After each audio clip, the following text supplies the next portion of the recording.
So I decided to start some tomato seeds and cucumber seeds.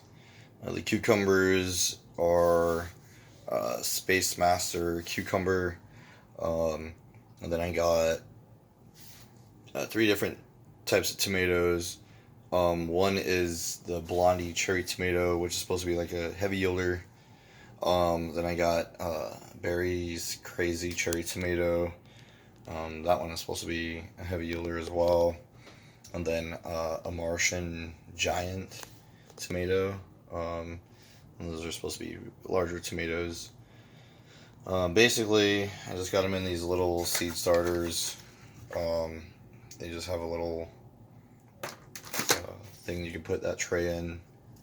Yeah, and basically, like these plugs, they're pretty dry. I normally don't start seeds in plugs, but I had these laying around, and basically, I don't know if you can see the seeds down in there, but I just kind of dropped them down in there. And then I've been kind of rehydrating them. I popped a hole in a cap of this bottle, and then just basically been filling it up with RO water. Yeah, and we'll see how it goes. I have it on top of a heat mat. Yeah, these trays are some really thick trays, thicker than the ones that I find at like the local shop. They're from Bootstrap Farmer, I think it's called. I got them off of Amazon. I don't remember how much. The humidity, the gas exchange things are pretty good.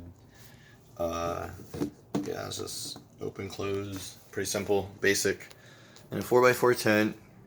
Got the Optic One LED light, or the XL 100 watt with the 120 lens on it, which they don't really need the 120 on it, but I decided what the heck, I was testing out earlier. Yeah, that is just a carousel that I had for one of my tomato plants, and on a rack just so it can breathe and be off the ground, which is kind of cold down here in the basement. Got a little bit of dirt. So yeah, that's basically it at the moment. And I will make an update video next week and see how it goes. Thanks for watching.